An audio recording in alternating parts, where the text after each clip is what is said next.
ఈరోజు రాష్ట్రంలో ఏ survey report తీసుకున్నా, ఏ ఇంటెలిజెన్స్ రిపోర్టు తీసుకున్నా, ఏ 10 మందిని అడిగినా వచ్చేది ఎవరు అంటే వైఎస్ జగన్మోహన్ రెడ్డి గారని చెప్తున్నారు. నాకు ఆర్కే రోజా గారంటే చాలా అభిమానం, గౌరవం. నా వంతుగా నా మద్దతు నిలపాలనే ఉద్దేశంతోనే ఈ రోజు నగిరికి రావడం జరిగింది. వైఎస్ఆర్ కాంగ్రెస్ పార్టీ మహిళా విభాగం అధ్యక్షురాలుగా 6 సంవత్సరాలు పనిచేసినారు ఆర్కే రోజా గారు.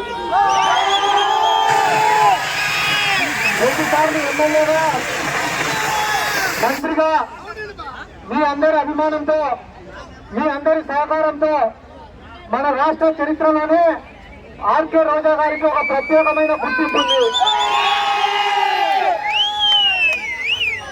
ఏ రాజకీయ నాయకుడికైనా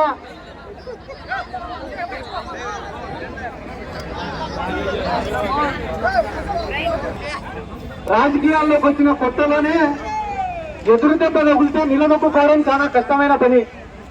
ఆర్కే రోజా గారు 2004లో 2009లో ఓడిపోయినప్పుడు అందరూ కూడా ఆర్కే రోజా గారి కథ అయిపోయిందని ఎట్లా మాట్లాడినారు. చాలా మంది అవమానపరిచినారు, చాలా ఇబ్బందులు పెట్టినారు. కానీ ఆత్మవిశ్వాసం కోల్పోకుండా కష్టపడినందుకు, నిరంతరం ప్రజల్లో ఉన్నందుకు, ప్రజల సమస్యలపైన పోరాడినందుకు, ట్రస్టులు ఏర్పాటు చేసినందుకు, పేదవాడి పెళ్లి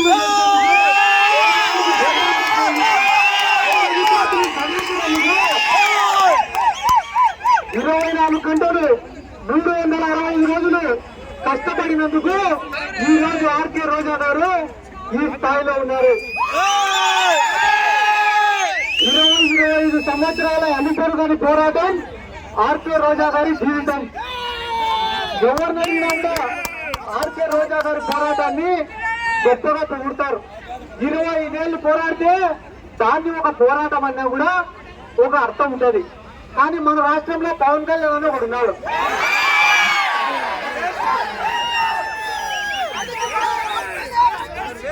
సంవత్సరంలో 1 నెల ఆంధ్రప్రదేశ్ లో ఉంటాడు, 11 నెలలు తెలంగాణలో ఉంటాడు. వైఎస్ రాజశేఖర రెడ్డి గారిని ఎప్పుడో ఒక్కసారి మైకు పట్టుకొని విమర్శించాడంట. విమర్శించి నేను రాజశేఖర రెడ్డి గారి పైన పోరాడినా అంటాడు.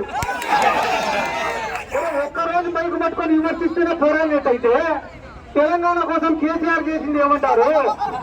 స్వాతంత్రం కోసం మహాత్మా గాంధీ చేసిందని ఏమంటారు? అన్నిటికంటే ఘోరమైన విషయం ఏమంటే ఆయన ఒకరోజు వరంగల్లో ప్రచారానికి పోయినారట. ప్రచారానికి పోతే పైన కరెంటు వైర్ నుండి షాక్ కొట్టి కింద పడిపోయినారు. కింద పడిపోయినాక మొన్న మైకు పట్టుకొని ఏం మాట్లాడుతున్నాడు? కరెంటు వైర్లు కూడా నన్నేం చేయలేకపోయినా అన్నాడు. ఏమన్నా చేస్తావా చెయ్యవా అని చెప్పి ఒకరోజు ప్లగ్ లో ఏలు పెట్టి స్విచ్ ఆన్ చేయి, నీకేమన్నా అయిందనుకో నువ్వు చేతగానే నీకేం కాలే అనుకో నీ పోరాటంలో నిజం ఉందని. ఎందుకు మీకు అందరికీ నేను ఈ మాట చెప్తాను అంటే ఆర్కే రోజా లాంటి వాళ్ళు మనందరికీ అవసరం. ఎందుకంటే ఎటువంటి పైరవీలు చేయకుండా, ఎటువంటి లాబింగ్లు చేయకుండా ప్రసక్తితో ఎదిగే వాళ్లకు శత్రువులు ఎక్కువ ఉంటారు, అవమానాలు ఎక్కువ ఉంటాయి, కష్టాలు ఎక్కువ ఉంటాయి. కానీ అక్క మీరు స్వశక్తితో పోరాడేందుకే రాష్ట్రం అంతా మీకు అభిమానులు కూడా ఎక్కువ. ఎందుకంటే ఆర్కే రోజా గారు అంటే ఒక బ్రాండ్. నగిరి నియోజకవర్గం గురించి విశాఖపట్నం అడిగినా కాబట్టి నియోజకవర్గానికి ఒక గుర్తింపు తెచ్చిన ఆర్కే రోజా గారు కావాలా, లేకుంటే కానీ సంవత్సరానికి ఒకసారి వచ్చే తెలుగుదేశం పార్టీ వాళ్ళు కావాలా ఒకసారి ఆలోచన చేస్తారు.